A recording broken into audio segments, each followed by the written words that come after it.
Court in 2019. I now request Honorable Justice Om Prakash, Judicial Member, CAT Allahabad Bench, to felicitate Honorable Justice J.K. Maheshwari, Judge, Supreme Court of India.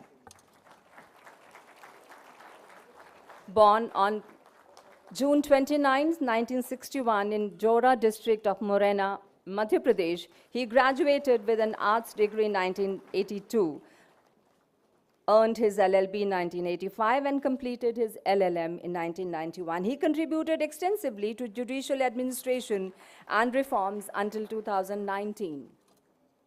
He served as the first Chief Justice of the newly established Andhra Pradesh High Court, later as Chief Justice of the High Court of Sikkim. I kindly request Honorable Ms. Justice S. Sujata, Judicial Magistrate, CAT Bangalore Bench, to felicitate Honorable Justice Satish Chandra Sharma, Judge, Supreme Court of India.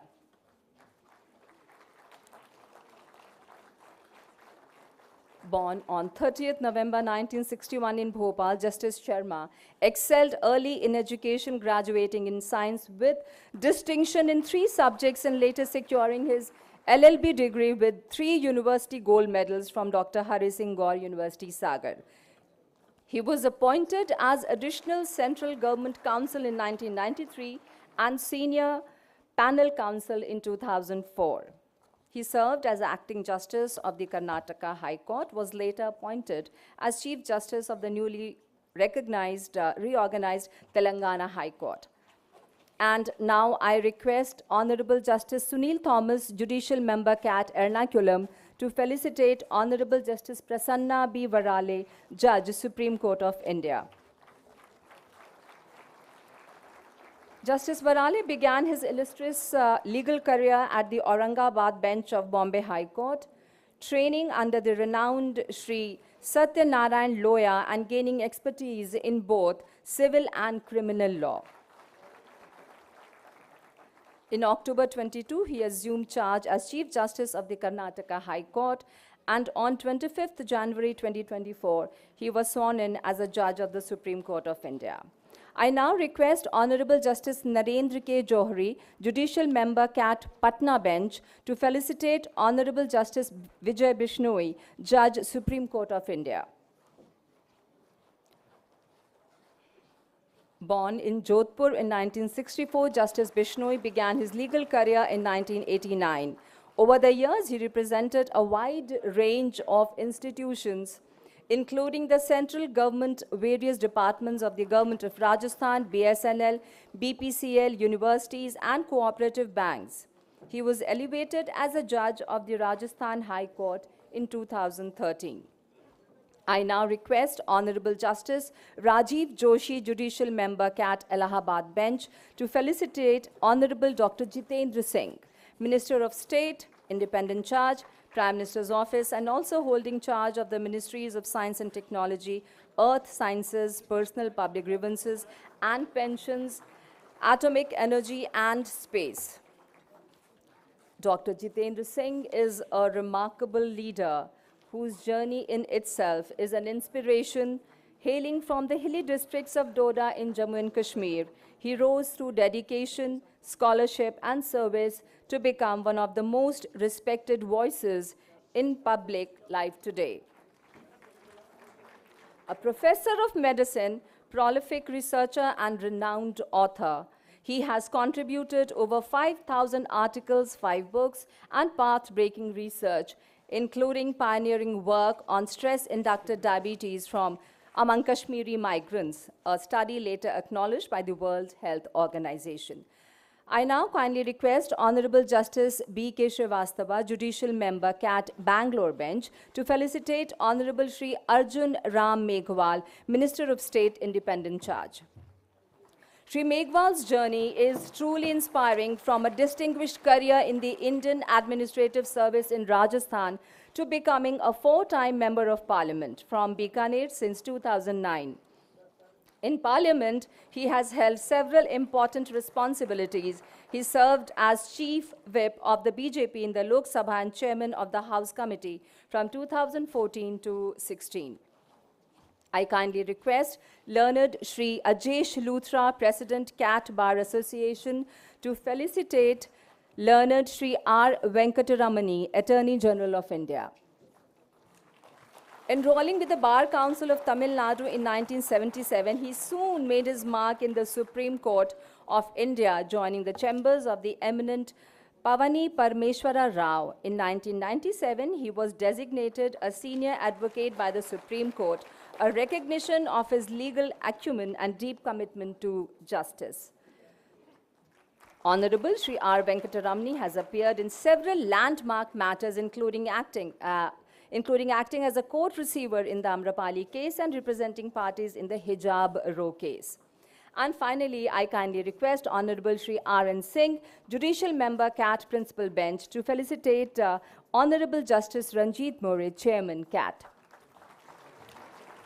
Honorable Mr. Justice Ranjit Vasant Rao More, born on 4th November 1959 in Satara, Maharashtra, is a distinguished jurist who began his legal practice in 1983. He was elevated as a judge of the Bombay High Court in 2006, later served as the High Court of Meghalaya and became the Chief Justice of the Meghalaya High Court in 2021. On 30th July 2022, he assumed charge as chairman of the Central Administrative Tribunal, where he continues to lead with vision and dedication. Thank you, esteemed dignitaries, and thank you to our respected members for carrying out this ceremony of honor.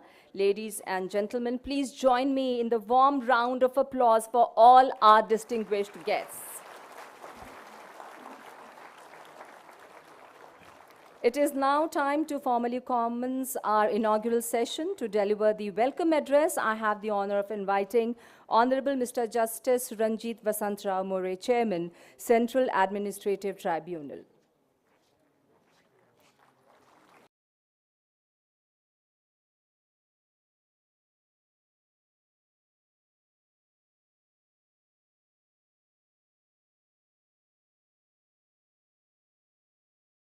Ramkrishna Gavai, Honorable Justice Mr. J.K. Maheshwari, Judge of the Supreme Court, Honorable Justice Mr. Satish Chandra Sharma, Judge of the Supreme Court, Honorable Justice Mr. Prasanna Varale, Judge of the Supreme Court, Honorable Justice Mr. Vijay Bishnoi, Judge of the Supreme Court, Dr. Jiten Singh Ji, Honorable Minister of State for Personnel, Public Grievance and Pension, and Ministry of Science and Technology, Honorable Minister of State of Law and Justice, Sri Arjun Ram Meghwal Ji, Learned Attorney General for India, Sri R. Venkataramana Ji, Honorable Chief Justice of Delhi High Court, Sri D.K. Upadhyay, Honorable Judges of the High Court of Delhi, Chairpersons of the various tribunal, Learned Additional Solicitor Generals of the India, members of the Central Administrative Tribunal and other tribunal, secretaries and senior officers of the Government of India, former chairman and members of the CAT, members from the bar, distinguished guests, ladies and gentlemen. Good morning to all of you. It is my profound honor and privilege to welcome you all to the 10th All India Conference of the Central Administrative Tribunal. This is a significant occasion, not just for us within the tribunal, but for the entire administrative justice system in our country. It was through 42nd Amendment to the Constitution of India in the year 1976 that Chapter 14A was added, paving way for the Constitution of the Administrative Tribunal. It was in the year 1985 that the Central Administrative Tribunal was set up under Article 323A of the Constitution of India, opening a new vista in the sphere of adjudication of service matters of the central government employees with respect of their service conditions. The Honorable Supreme Court, in its judgment in SP Sampath Kumar, examined the validity of the Act extensively, and even while upholding the validity of the Act, issued certain important directions for establishment of benches of the tribunal, not only at the seat of the High Court in the state, but also at the places where benches of respective High Court functions. As a result of this, The benches of Administrative Tribunal were constituted at most of the seats of the High Court, as well as their benches, while at some places, regular benches are established. In other cases, circuit benches are held, depending upon the pendency. As of now, this tribunal operates through 19 regular and functional benches with 22 circuit benches. The total sanctioned straight of the chairman and members of the CAT is 70, against which at present it is functioning with 64 members. I extend my warm thanks to the Honorable Minister and Government of India for issuing appointment orders for filling up remaining unfilled vacancies few days back. Some of the honorable members recently selected but are yet to join are amongst us today. It is worth to mention that out of 19 regular benches of the tribunal, 11 benches are functional in its own building. The remaining 8 benches are housed in the accommodation provided by the respective state government. Under the visionary leadership of our Prime Minister, Sri Narendra Modi ji, and through good offices and concerted efforts of Honorable Dr. Jiten Singh ji, Minister of State for Personal Public Grievances and Pensions, we have been successful to shift our own building from rented accommodation in few benches in the recent past. However, in few benches like in the case of the Principal Bench, New Delhi, where we have our own building for quite a long time, a need for additional space is felt to smoothly cater the requirement of enhanced caseload. I can say with firm conviction that prime focus of the members of the tribunal has been to overcome the burden of pendency of the cases and restore the confidence of all stakeholders in the system. For the period since 1998 till May 25, a total of approximately 7 lakh cases have been disposed by this tribunal. 91% orders of judgment have attained finality. For the remaining 9% cases, the parties have challenged the decision of tribunal before the Honorable High Court, and the Honorable High Court have been pleased to uphold orders of this tribunal in around 67% cases. Therefore, this tribunal has been successful in settling over 94% of the cases, which is considered to be an impressive performance record. Apart from the central government employees, as on date, employees of 230 other authorities, corporation and society under the union government are within the jurisdiction of the tribunal. A proposal for extension of jurisdiction of this tribunal to the organization similar to 230 organizations like Central Public Sector Undertaking, Nationalized Bank, Nationalized Insurance Company, Central Universities, Institute of National Importance, etc. have been taken up with the government. This would further fulfill the very purpose for which the tribunal was created, that is, the decrease the load of jurisdictional high court. At last, I welcome all of you in this August gathering. Let it be a platform of introspection, innovation, and institutional strengthening. I invite all members, judicial and administrative, to actively participate in the program today and raise the bar of administrative justice in our nation. Let us recommit ourselves to the ideals of the justice that is timely, accessible, reasoned, and equitable.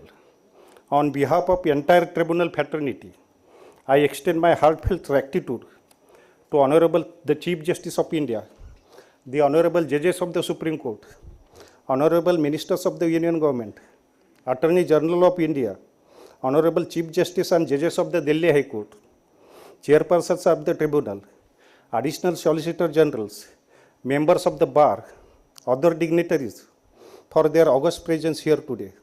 Let us move forward, not just as a custodian of the service law, but as a reformer in larger ecosystem of administrative justice.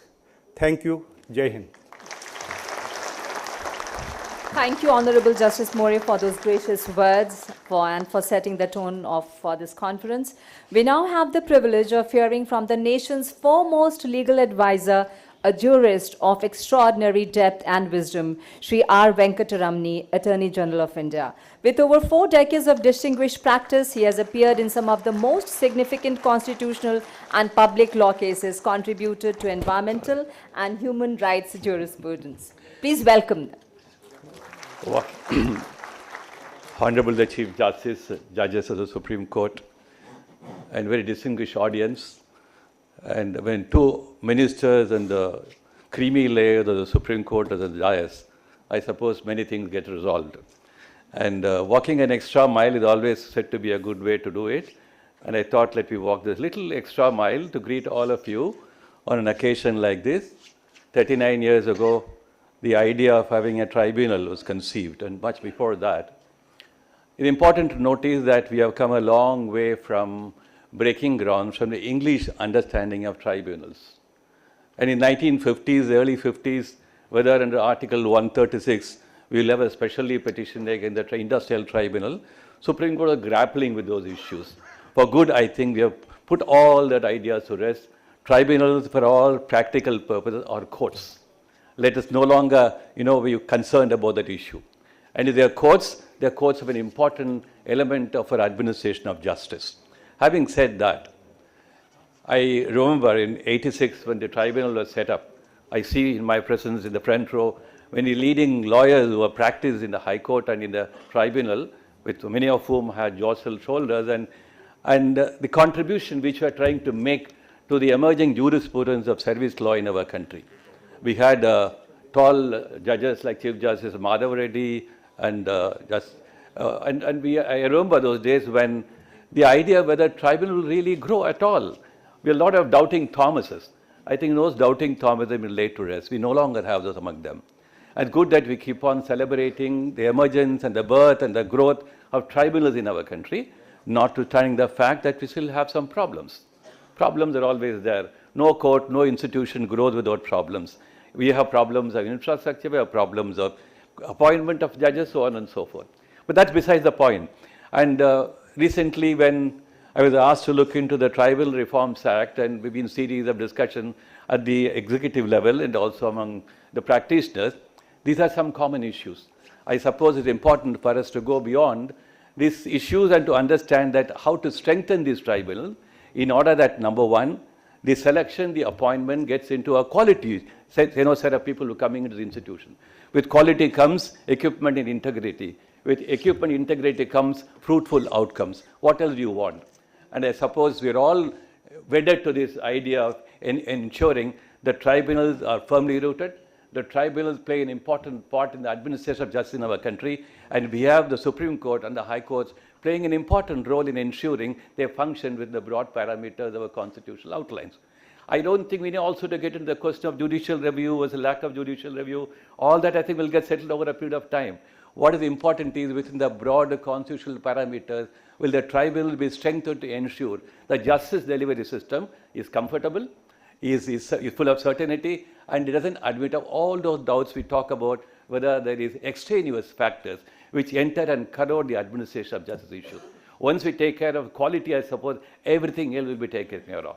In some private conversation, judges keep telling me about quality. I'm sure over a period of time, with the two honorable ministers being here, we'll also be able to resolve all those issues. And that's why we need to have a round table more often as possible, where this kind of issues are sorted out at the executive level in some matters coming on the litigated on the judicial level. I think it's important to do that. I'm sure the two honorable ministers will be able to spare a little more time and ensure that. Yesterday I was in Bombay in a different context. We were talking about the Indian Chamber of Commerce at a global business summit. Question was, how do you ensure that the Indian judicial system, our legal framework, is able to match up to global requirements and needs and demands? And therefore, if you look at not only a commercial court, I think every court in our country, like if you look at land resource, we don't look at merely a property issue. Land today is an important part of our, human resources and economic resources, financial resources. So you look at every court as part of a thread, like a bouquet of flowers. Every court is part of, contributing to the national, economic, political, social growth. I think no tribunal can be probably said to be higher, no tribunal can be said to be lower in this hierarchy. There's no hierarchy at all. I suppose in this understanding, I'm sure with the administrative tribunal having played an important role in ensuring equity and justice. So one can certainly talk about the jurisprudence through the administrative tribunal is no less than, for instance, you look at the international level. International administrative tribunals, about international organizations, sometimes they borrow from Indian jurisprudence. I can say from my own experience how it's happening. So it's important that we have come of age. And once you have come of age, we must celebrate our coming of age as long as possible and as expeditiously as possible and as often as possible. Let us do it, and I'm wishing all of you to be here today with a wonderful involvement and engagement. I'm sure the Chief Justice of India will also be able to give us little more insights before he admits office and give us little more strength to ensure that the tribunals will be a proud part of our jurisprudence in history. Thank you so much for your attention. Thank you, sir, for those profound and thought-provoking remarks. It is now my honor to invite Honorable Shri Arjun Ram Meghwal, Union Minister of State, Independent Charge for Law and Justice and Minister of State for Parliamentary Affairs. Yes. He has held important portfolios across finance, water resources, heavy industries, culture and law, and has also been recognized with the Sansad Ratna Award 3 times and the prestigious Sansad Maharatna Award. We are privileged to hear him. 10th All India Conference of the Central Administrative Tribunal. On this occasion, on the dais, Honorable Mr. Justice Bhushan Ramkrishna Gavai, Chief Justice of India, and he is the chief guest of today's program. Other judges of the Supreme Court, Justice J.K. Maheshwari ji, Justice Satish Chandra Sharma ji, Justice Prasann B. Barale ji, Justice Vijay Bishnoi ji, and Honorable Dr. Jitendra Singh ji. He is my colleague in Parliament. That I will not say, sir. That is confidential. आप generally हमें साथ साथ देखते होंगे ना parliament में, देखते हो कि नहीं देखते हो बताओ? हाँ, पर वो बात मैं अभी करूंगा नहीं, आज दूसरी बात करूंगा. Very good. आप एक शेर सुनाना, सब अच्छा रहेगा. Honourable doctor Jitendra Singh ji, minister of state, PMO, personnel, PG and pensions, department of space and atomic energy, minister of state independent charge, earth science, science and technology. Justice Maurya साहब, जो आज के प्रोग्राम को सबको अब इन्होंने इनवाइट किया हमको, और Shri R Venkataramani ji, attorney general of India, आप सबको नमस्कार. हमारे सामने chief justice Delhi high court भी बैठे हैं और जज भी बैठे हैं. मैं कईयों के चेहरे देख रहा था, बहुत सेक्रेटरीज भी बैठे हैं हमारे मंत्रालयों के, कई ऐसे लोग भी बैठे हैं जो कैट से जिनका वास्ता पड़ा, कुछ ऐसे बैठे हैं जिनको कैट में सफलता मिली, कुछ ऐसे भी देखा हूं मैंने बैठे हैं जिनको कैट में सफलता नहीं मिली. सबको नमस्कार. सर, माननीय भारत के मुख्य न्यायाधीश जो हमारे BR गवई साहब हैं, उनके समक्ष ये आज 10वें अखिल भारतीय सम्मेलन का जो अवसर आया है, हम सबको मिला है, उसके लिए मैं आप सबका स्वागत करता हूं. ये सम्मेलन केवल औपचारिकता नहीं रहे, ये मेरा विशेष अनुरोध रहेगा, बल्कि ये न्यायपालिका, प्रशासनिक न्याय प्रणाली के बीच एक समन्वय, एक संवाद का महत्वपूर्ण मंच बने, ये मेरी अपेक्षा रहेगी. और ये सम्मेलन चूंकि माननीय मुख्य न्यायाधीश हमारे BR गवई साहब की गरिमा में उपस्थिति में हो रहा है, तो ये सम्मेलन और महत्वपूर्ण बन जाता है. और कैट ने भी उसी भावना को आगे बढ़ाते हुए लाखों मामलों में न्याय उपलब्ध कराया है, लेकिन फिर भी बहुत इम्प्रूवमेंट की ज़रूरत है इस दिशा में. तो इसमें विशेष रूप से चिंतन, मनन, मंथन विशेष रूप से होना चाहिए इस सम्मेलन में, ऐसी मैं अपेक्षा करता हूँ. देखिए, लगभग 4 दशकों से जो हमारा कैट है, ये हमारे देश के जो लोक सेवक हैं उनके लिए न्याय की आधारशिला रही है. मैं तो जब फाइलें देखता हूँ तो ऐसा देखता हूँ कि कई बार जजमेंट बहुत अच्छा है, लेकिन हमारे विभाग जो हैं वो कहते हैं नहीं साहब, हमें तो अपील ही करनी है. ये जो प्रवृत्ति है, इसको हम कैसे ठीक करें, ये सम्मेलन का विषय होना चाहिए. अब किसी अधिकारी ने कभी लिख दिया कि ये ठीक नहीं है, उसके खिलाफ कोई कैट में गया, कैट का फैसला पक्ष में आ गया, अब वो अधिकारी नहीं मर जाए, इसलिए हमें तो अपील करनी ही करनी है, और जब वो आदमी रिटायर हो जाएगा तब कहने अब हम अपील नहीं करनी, ये क्या है? इसको थोड़ा ठीक करिए भाई, इसको थोड़ा ठीक करना पड़ेगा। ये हमें डे टू डे देखने में को मिलता है ये विषय, तो ये इसके चिंतन में आना चाहिए। कैट हमारे संवैधानिक न्यायालयों के बोझ को भी कम करने में अहम भूमिका निभाता है। इसके लिए कैट के सभी सदस्य, आप सभी सदस्य बैठे हैं, सभी सदस्य मिले भी थे, कैट के सभी सदस्यों, अधिकारियों, कर्मचारियों को भी इस अवसर पर मैं हार्दिक साधुवाद देता हूं, वंदन करता हूं, आप सबका अभिवंदन भी करता हूं। आने वाले समय में जो चैलेंज हमारे सामने रहेंगे वो ई कोर्ट से लेकर के एआई संचालित अनुवाद से लेकर के डिजिटल केस मैनेजमेंट को लेकर के हम एक क्रांति के साक्षी बनेंगे, और जल्दी ये चैलेंज हमारे सामने उपस्थित हो भी रहे हैं। कैट को अपनी विशेषज्ञ प्रकृति और अखिल भारतीय उपस्थिति के कारण इस क्रांति का केवल एक हिस्सा ही नहीं बल्कि एक अग्रणी भूमिका निभाने के लिए आगे आना भी चाहिए। ये भी एक विषय आज के सम्मेलन में होना चाहिए। देखिए, कई बार ज्योग्राफी कि मैं तो दूरस्थ क्षेत्र का आदमी हूं, इसमें कई बार उसको न्याय दिलाने में हम कठिनाई महसूस करते हैं।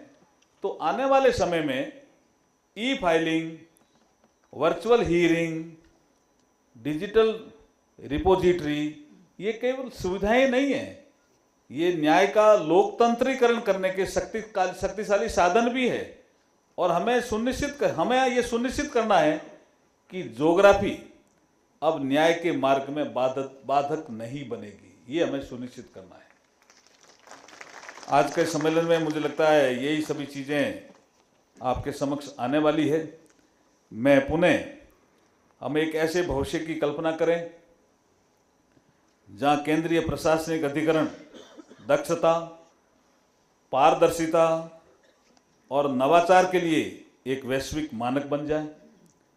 एक ऐसा भविष्य जहां प्रौद्योगिकी और न्याय साथ साथ चले, यह सुनिश्चित करते हुए कि प्रत्येक लोक सेवक के लिए न्याय न केवल हो बल्कि शीघ्र, सस्ता और सहज रूप में होता हुआ दिखना भी चाहिए।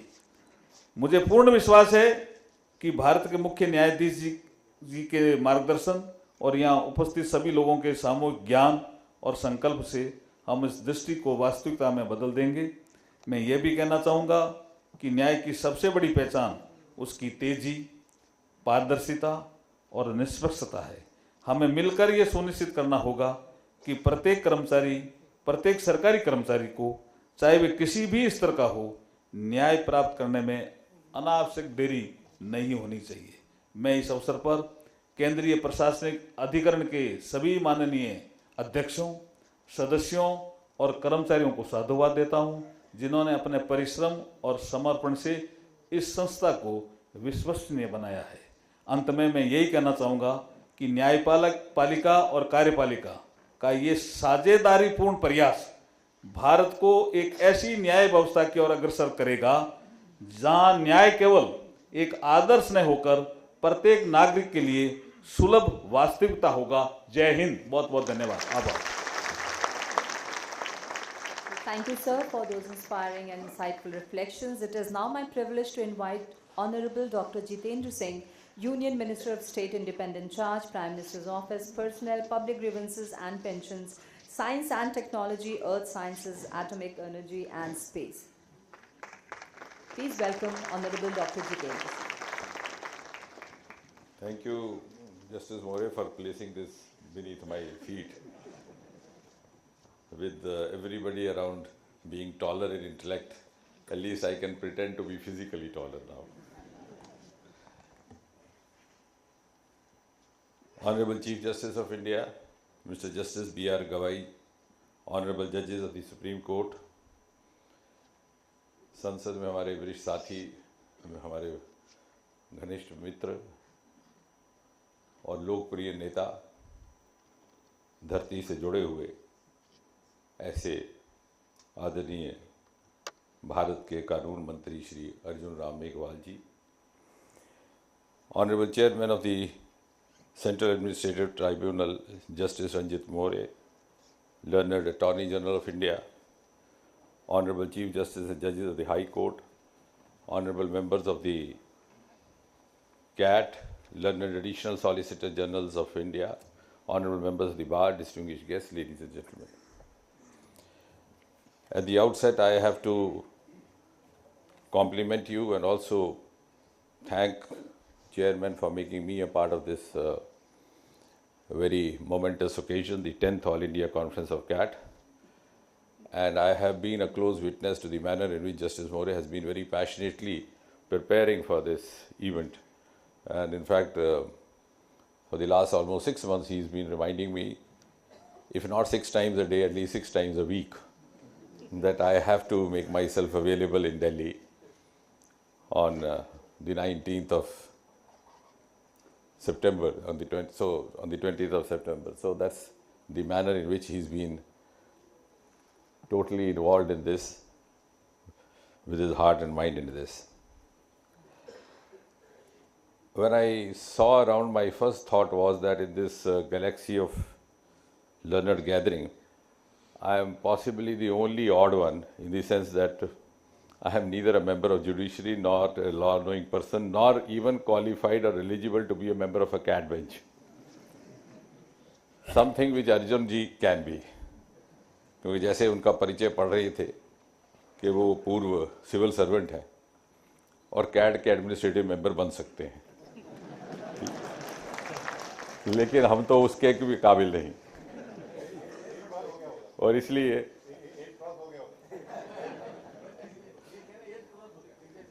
क्वालिफिकेशन तो है. So from that point of view, I think I am here to actually learn from you all, also to gather some inputs, go home and introspect and try to do the course correction which is required, at least at the level of the ministry. As the chairman was mentioning, CAT was established way back in 1985 as a part of Article 323A. And the purpose possibly was twofold. A, to bring ease of justice for the government employee, so that he doesn't have to knock at the doors of the court, the High Court. And B, of course, to reduce the backlog in the High Courts. And there are a number of cases, of course, in services. We have the promotion cases, we have empanelment cases, we have corruption-related cases, we have disciplinary-related cases, and several other. And the composition of CAT was also therefore very thoughtfully decided upon to have one judicial member, one administrative member. And if one of the important objectives of having CAT was to reduce or to bring in ease of justice, I think the chairman has abundantly given you figures. And one of the issues flagged in the last conference was that many of the benches are having vacancies which are coming in the way of speedy or timely justice. I am glad, and I am also glad the chairman has himself endorsed that. With the personal intervention of Prime Minister Modi, we were able to, by and large, fill all the vacancies now. But the fundamental question remains that we had to be constrained to bring in an amendment which is very gracefully tended to be forgotten. We had to bring in an amendment to have an administrative member also as the head of the bench, which was not so in the original act.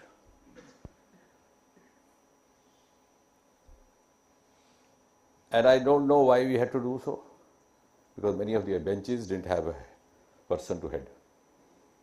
we were short of judicial members. Now, as someone who is a stranger to this domain, but I have been a researcher all my life, I was trying to understand why it was so. Somebody said many of our judicial experts don't find these assignments very attractive. Some others said they had more alternative options.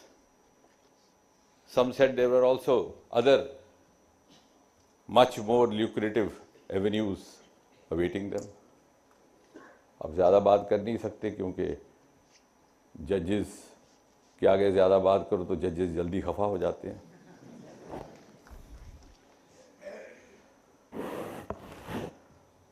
और आम इंसान खफा हो तो जज डांट भी सकते हैं, लेकिन अगर जज खफा हो तो हम डांट भी नहीं सकते. And to tell you honestly, I was not very sure whether we should go ahead with this amendment. Mr. Arun Jaitley was around there and I had a very close relationship. I mean, not a single day passed when we didn't spend an hour or so together. And he was also my immediate reference point for many a thing. So I actually went to him and I said, "Sir, do you think it will be," because to my mind it appears, a non-judicial member writing a judgment. And he immediately said, "Yes, you're right. How can that be? How can a non-judicial person be assigned to write a judgment?" So I came back, not sure how to go about it. But a few days later, two very senior officers, whom I had every reason to trust and believe, they convinced me. They said, "Look here, Doc, you are right, but we don't have, people don't come forward to take this assignment. Even after retirement, they have very many other better things to do, which they find more attractive, which is lesser said, but often practiced. And therefore, we would not be able to meet this requirement of having the benches in the manner that we wish to." But then I said, "How would the judgment be written?" He said, "No, most of the service matters are related to the administration, and after 30-35 years of service, even an IAS officer gets to know the rules and can manage that." So finally, we brought in that amendment. And why it happened, I'm sure one day somebody will take up this subject for the future generations to ponder about. Or maybe the founding fathers of CAT could not envisage that there would be times when the esteem of being a member of CAT would be under question. Nevertheless, I think now that the vacancies have been filled, the time is to move on to the next level, to the modernized management system which we are now trying to introduce, led by the chairman, use of technologies like the AI, and then of course the judicious use of AI. And I think nobody is better qualified to ensure judicious use than a judicial member. Of course, we have introduced e-filing of cases. Virtual hearings have been there, as a result of which even during the COVID pandemic times, there was not a single disruption or delay happening. Digitization of the judicial records has started for easy access, for speedy procedures, for paperless environment. And now we are into unified digital platform where on a single platform we could access files, we could track cases, and we could also receive multilingual versions. Now, as far as the issue of infrastructure is concerned, I am glad that it was during this government that most of the CAT benches have received their own building. Very recently, I had the opportunity of accompanying the chairman to Lucknow. We had one at Gomti Nagar. Earlier, we have had one at Jabalpur, and so on and so forth. And he said there are only 7 or 8 more left to be done, but the process of acquiring land for the respective states, etc., in the process. And therefore, I think now is the time we could adopt best practices. Not a large number of judges, number of benches have best practices which are worth exchanging. We could even prepare a manual, as we have done in the other department I am associated with, in the Department of Administrative Reforms. We could actually use them as online modules for others to follow. And one thing which I would like to suggest to the chairman, of course I have already talked, but I think I must share to you, is the performance benchmarking could be adopted. Because I was closely associated with the exercise of aspirational decision proved to be one of the most successful ventures being emulated even by the other countries now. We had marked about 40 indices, and depending on each index, it was the true spirit of competitive cooperative federalism. So here also we could identify some of the indices, like for example, the disposal rate, the pendency reduction, the average time of adjudication, the adherence to the procedural timings or the timeline, the extent of the use of technology, the satisfaction of the litigant. That's why I said we have to use AI, because we have the experience of having introduced a grievance redressal system called CPGRAM, which is again proved to be a global success story. We have 95 disposal rate as we have now, the chairman mentioned. But I suggested to the secretary, who is incidentally over here, I said disposal rate is 100%, but nobody is happy. So he looked back. I said that is something which is beyond the spectrum of a grievance redressal officer or a lawyer. And in the West, they have started talking about something like happiness index. So we virtually introduced a human component last year. After redressal of every case, a human person talks to him. If that could be done, could be also the answer to what Honorable Law Minister was very rightly mentioning. For every judgment you have an appeal. And therefore, and as the Law Minister very rightly mentioned, if the core purpose of CAT was to reduce the backlog in the high courts and to ensure easy, accessible justice, then would we be living to that envisaged objective or ideal if we have this culture? If the employee gets a judgment favorable to him, the department goes to the court. If the department goes, then the employment comes. So I think it's time for us to ask, have we actually introduced ease of justice, or we have just introduced one more step into this at the cost of the state exchequer, time and whatnot? And what could be the solution to that?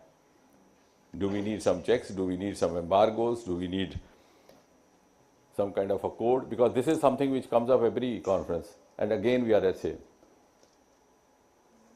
I don't have to talk much because the judges impose laws and rules for others. So the physician can heal thyself. Or we simply leave it to the integrity of all those concerned. Because we have all the technology available to us, we have all the buildings, headquarters, but unfortunately, government can't provide you with an alternative for integrity. And therefore, you are better placed to educate me, others like me, how best to go about. I leave it to that. Once again, compliments, Chairman Moore. Thank you, sir, for those kind words. It is now my highest honor to invite Honorable Mr. Justice Bhushan Ramkrishna Gavai, Chief Justice of India. Justice Gavai, elevated as the 52nd Chief Justice of India in May 2025, has had a distinguished judicial journey from Bombay High Court to the Supreme Court and now to the nation's highest judicial office. He is celebrated for his landmark contributions to constitutional law, a historic milestone in the annals of the Indian judiciary. It is our privilege to hear his guidance today. May I request now Honorable Chief Justice of India, Justice CJI Bhushan, to address this august gathering.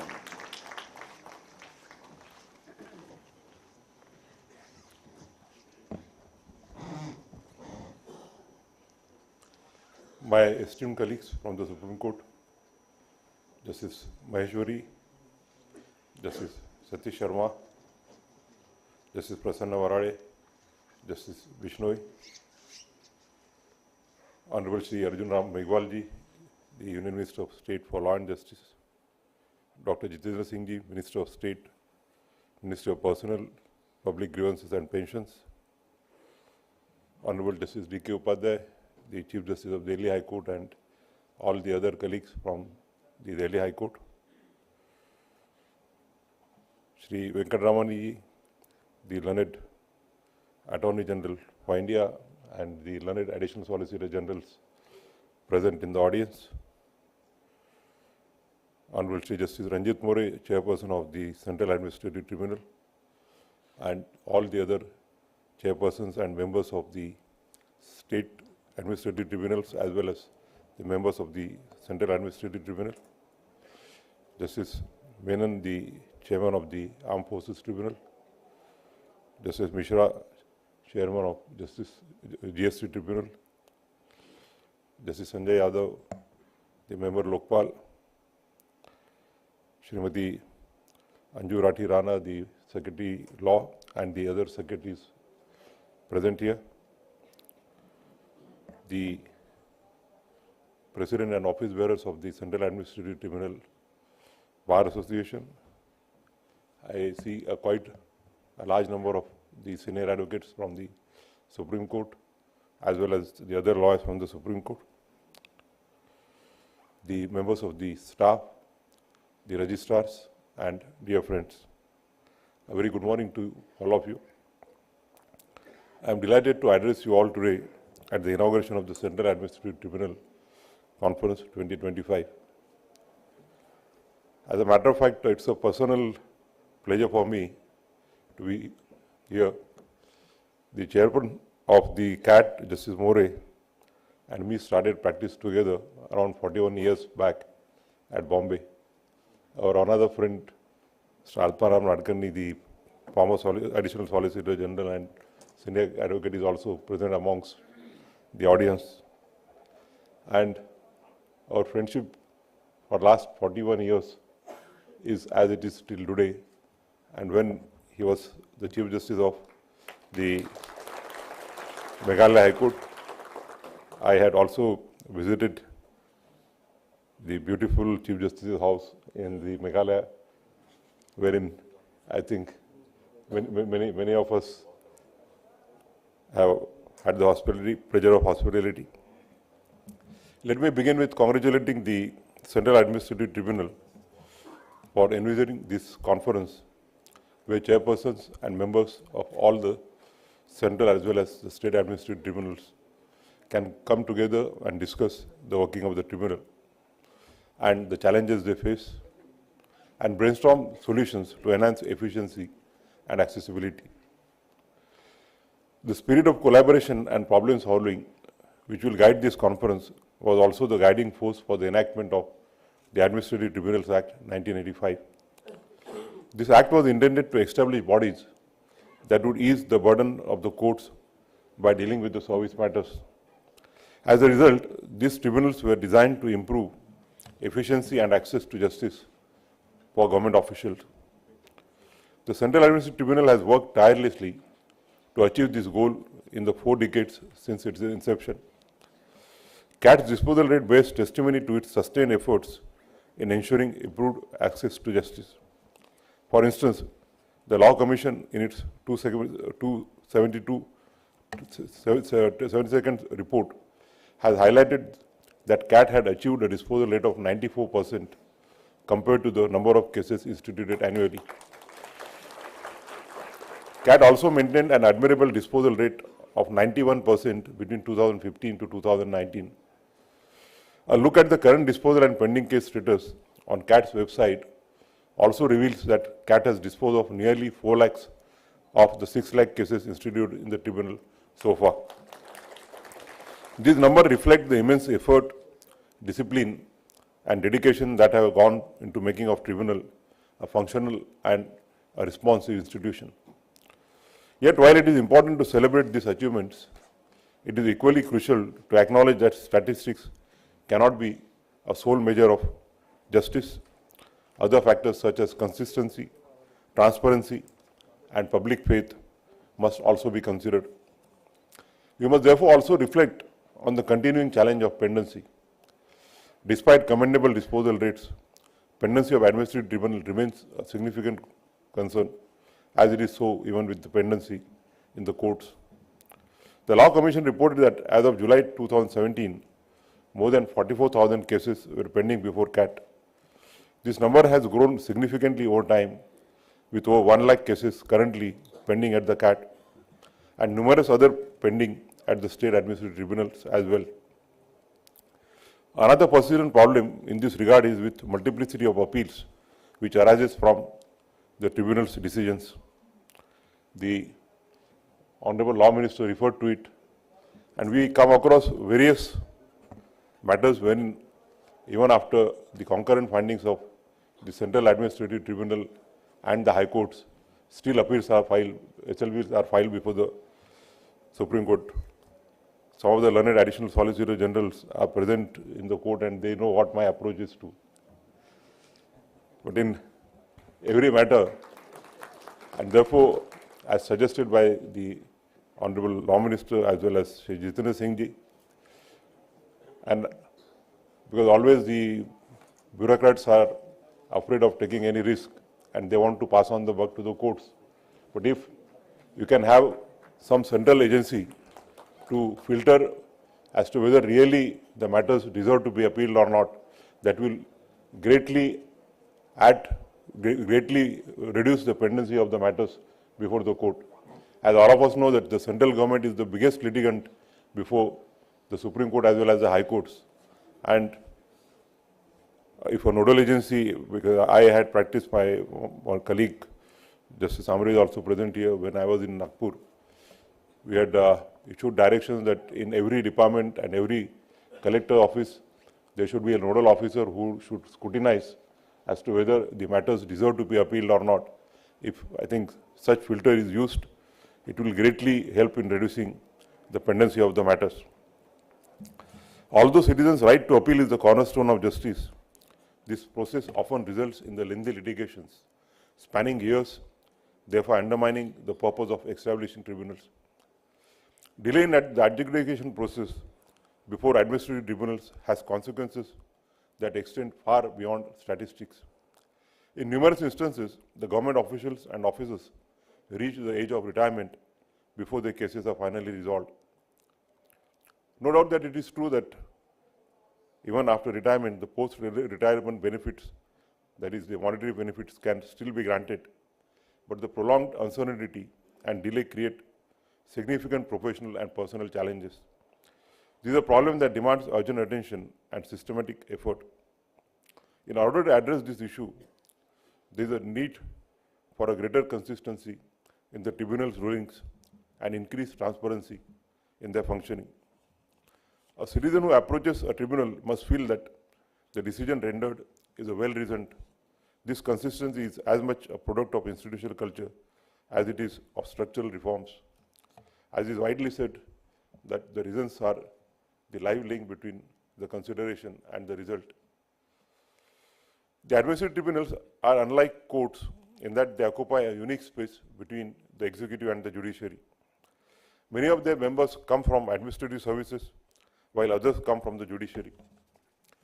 Although this diversity presents a strength, since it brings together judicial acumen and administrative experience, it also makes it imperative that members are consistently trained and held to uniform standards of eligibility and conduct. Judicial members would benefit from exposure to the nuances of public administration, while administrative members would require training in legal reasoning.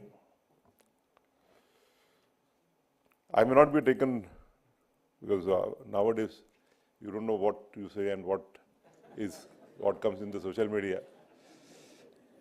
But as a judge, I have personally noticed that some of the judges coming from the administration, they do not forget that they come from the administration, and they are averse to passing any order which would be against the government. So I think they should reflect on that. The regular workshops, conferences and training programs conducted by the judicial academicians can prove invaluable in this regard and greatly enhance the effectiveness of the tribunal members. Furthermore, if a uniform appointment process is enacted with clear eligibility criteria, this would abate all questions of arbitrariness and reinforce the trust of the citizens in the tribunal. Additionally, as I had previously mentioned, such a system would also ensure greater uniformity in judgments, thereby strengthening the credibility of the tribunals. While I am on this issue, and since both the Honorable Law Minister and Jitendra Singh ji are present in the court, one of the issues that the government needs to address urgently is the service conditions of the members of the tribunal. If the government desires that the retired judges of the High Court and good judicial officers should add on the officers of the tribunals a quick look or quick relook at the service conditions of the chairmen and the members of the tribunals, I think is the need of the day. The second area I wish to highlight is the need for a centralized data platform. National platforms such as the National Judicial Data Grid or the National Justice Clock provide comprehensive data on the functioning of the courts at the district, High Courts and the Supreme Court levels.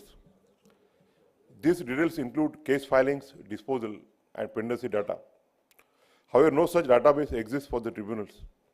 Although CAT provides a brief overview of pending, disposed and filed matters on its homepage, a comprehensive resource where such data can be found for the central and the state administrative tribunals would provide more uniformity in accessing data.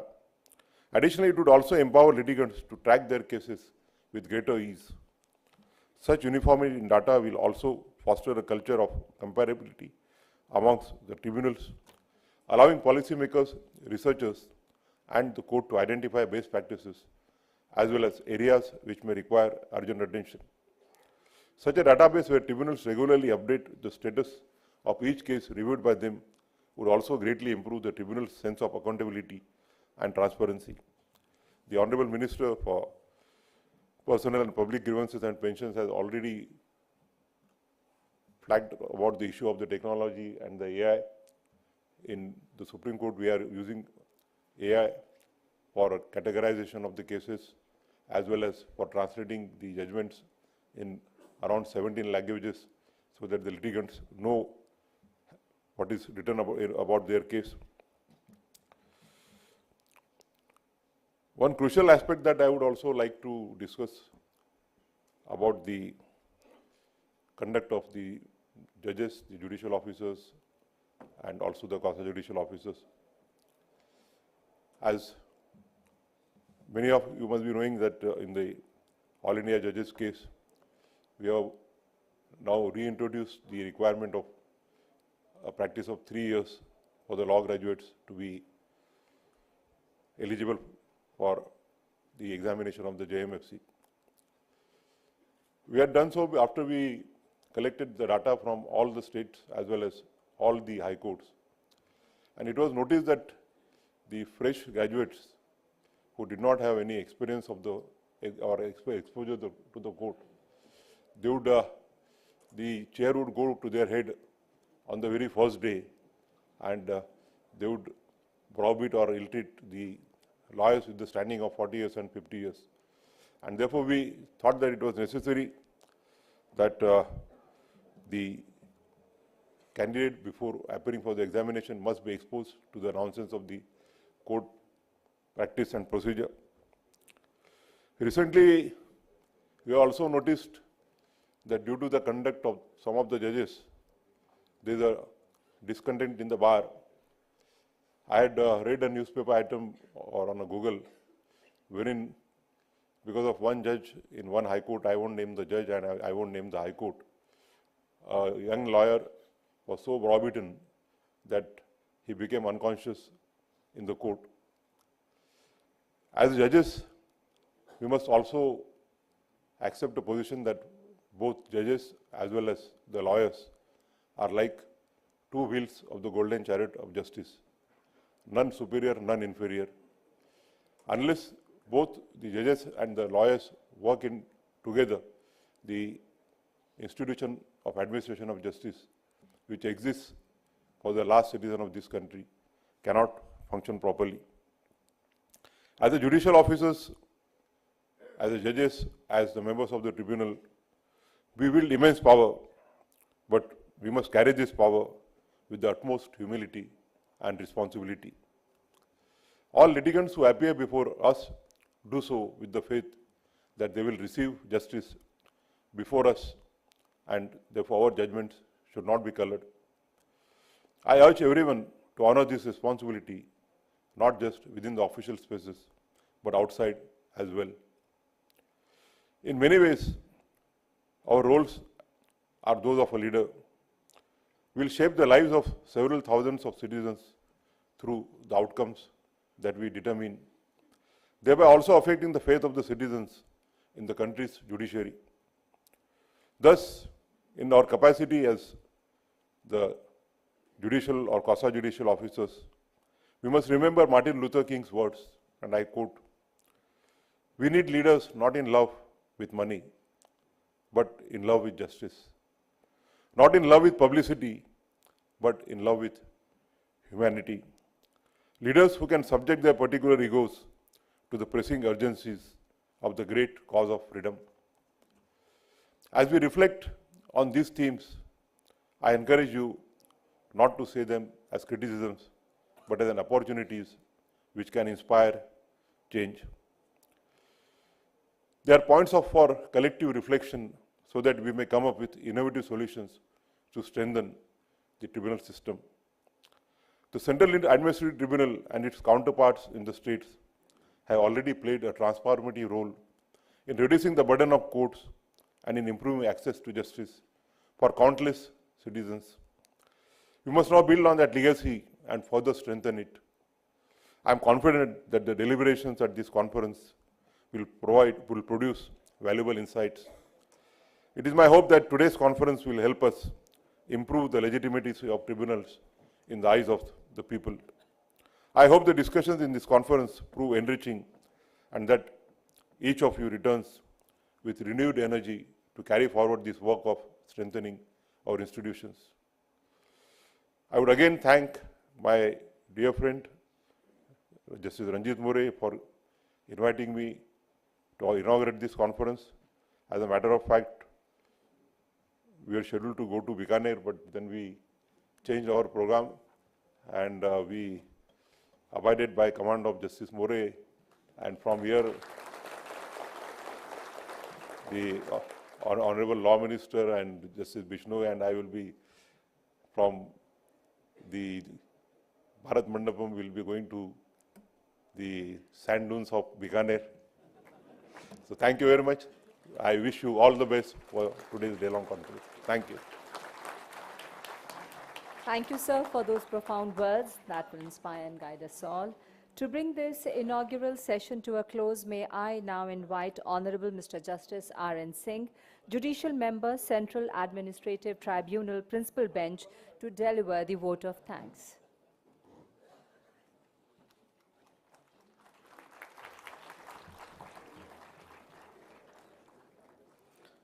Honorable the Chief Justice of India, Mr. Justice B.R. Gavai, sir, Dr. Jitendra Singh ji, Honorable Union Minister of State for Personal Public Grievances and Pension of Minister of State in the PMO, Minister of Science and Technology, Independent Charge, Honorable Judges of the Supreme Court, Honorable Union Minister of Law and Justice, Independent Charge, and Minister of State for Parliamentary Affairs, Sri Arjun Ram Meghwal ji, Learned Attorney General for India, Honorable Chief Justice of High Court of Delhi, Honorable Judges of the Delhi High Court, Honorable Chairman, Presidents of various tribunals, Honorable Members of the Tribunal, Learned Additional Solicitor Generals, Honorable Lokpal, present among us, officers of the ministries and various departments of Government of India and other organizations.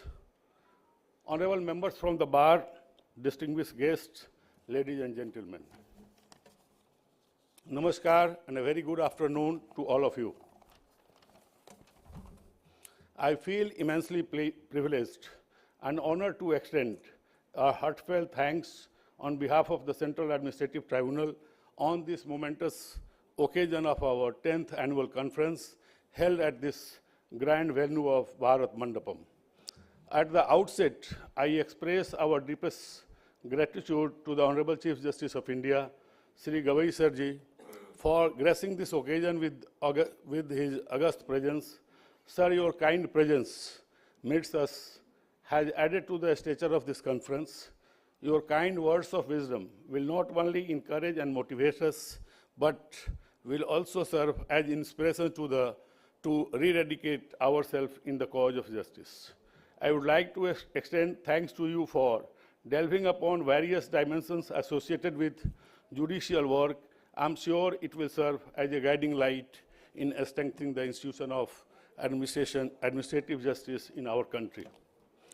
I also extend our sincere thanks to the Honorable Judges of the Supreme Court for their august presence in this session today. Your kind presence is a reflection of continued support and insightfulness perspective which would encourage us towards collective pursuit of judicial excellence. Thank you very much for gracing the occasion, sirs. I would like to extend a special thanks to Dr. Jitendra Singh Ji, Honorable Minister, who holds many positions in the Government of India and whose unflinching commitment to administrative reforms and governance has been instrumental in empowering institutions like ours. Sir, your vision encourages us to continue evolving in sync with needs of changing administrative landscape. We are especially thankful to you, sir, for taking a special interest in ensuring the full human resource is provided to this tribunal for better efficiency. We equally honored by the gracious presence of Honorable Sri Arjun Ram Meghwal Ji, Union Minister for Law and Justice, whose concern for justice is ingrained very deep in his heart. Honorable Minister has rendered a yeoman service in the area of his responsibility in the Union Government. He is a pillar of strength for judicial institutions across the country. Sir, your address today was not only informative, but deeply motivating too. I warmly thank the Attorney General for India for accepting our invitation and sparing time to be part of this program. Sir, your kind words of encouragement come from your long experience in practice of law before various constitutional courts in the country. We deeply appreciate your concern for easy and faster justice, sir. Your insights and contribution to the field of public law continue to inspire legal minds across the nation. I would like to extend warm regards and thanks to the Honorable Chief Justice of Delhi High Court, Honorable Justice Upadhyay, Honorable Judges of the Honorable High Court of Delhi. Their august presence stimulates us to strive hard in furtherance of cause of justice. Their constant support and guidance immensely help us in handling complex matters with each. I also wish to express my gratitude to various chairmen, including the chairman of Armed Forces Tribunal, Honorable Justice Menon, other chairmen and presidents of other tribunals, former chairman of this tribunal, Honorable Justice Kohli, Honorable former vice chairman of this tribunal, and honorable former members of this tribunal. Your esteemed presence motivates us to carry forward the cause of justice with renewed dedication. The wisdom and guidance you have shared remain invaluable in helping us in discharge of our responsibility with confidence. We are also grateful to and thankful to Honorable Justice Reddy, our former chairman, for his august presence amongst us. My thanks is due to the Honorable Chairman of the Central Administrative Tribunal also, and the members of this tribunal who have come from various benches. I must especially mention that Honorable Chairman, sir, has been taking keen interest in ensuring purposeful and smooth deliberation in this conference. He has spearheaded and monitored progress of various activities associated with the smooth conduct of this conference, no words are sufficient to express thanks for continued support and commitment with immense dedication. I also thank honorable members for sparing time from their busy schedule to be part of this conference. My duties to thank would be incomplete if I fail to mention the continued support and participation of distinguished members from the bar who have wholeheartedly supported us in making this event a success. I express my sincere appreciation and thanks to every one of them. I warmly thank officials of Government of India from various ministries and departments. I also extend my thanks to members from electronic and print media present in this august gathering to cover the event. Of course, with one request to them to provide widespread coverage to the event. Thanks are also due to the management team and staff of Bharat Mandapam, the Asoka Hotel, New Delhi, as well as officials of Delhi Police for assisting us in making arrangements to organize this conference at this venue of international repute. A conference of this scale would not have been possible without the intense involvement and tireless effort of the organizing committee, officers and staff of the Central Administrative Tribunal. I would like to especially thank my colleague, Honorable Mr. Manish Garg and Honorable Mr. Rajendra Kashyap, who have minutely deliberated on every detail and monitor the progress of every activity. The efforts made by them as well as by the teams under the direction and leadership of the learned principal registrar of the tribunal, learned registrar and other senior officers of the tribunal are also commendable. I thank them for their unflinching commitment and sincerity. Once I again thank each one of you for your presence, participation and invaluable contributions. Jai Hind, Namaskar. Thank you, sir, for those kind of acknowledgements. May I now request everyone to please rise for the national anthem.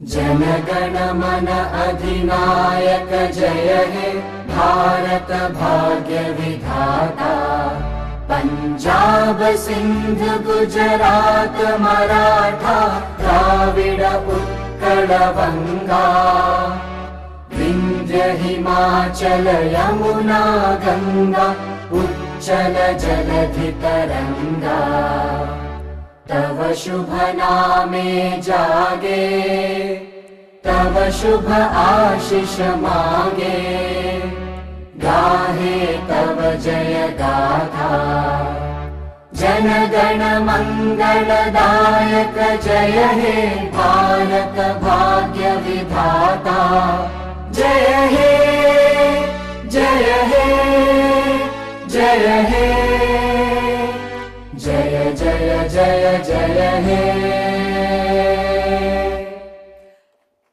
Ladies and gentlemen, that concludes the inaugural session of the 10th All India Conference of Central Administrative Tribunal 2025. We thank all our esteemed dignitaries and distinguished guests for their gracious presence. May I request our honorable guest to kindly proceed for high tea.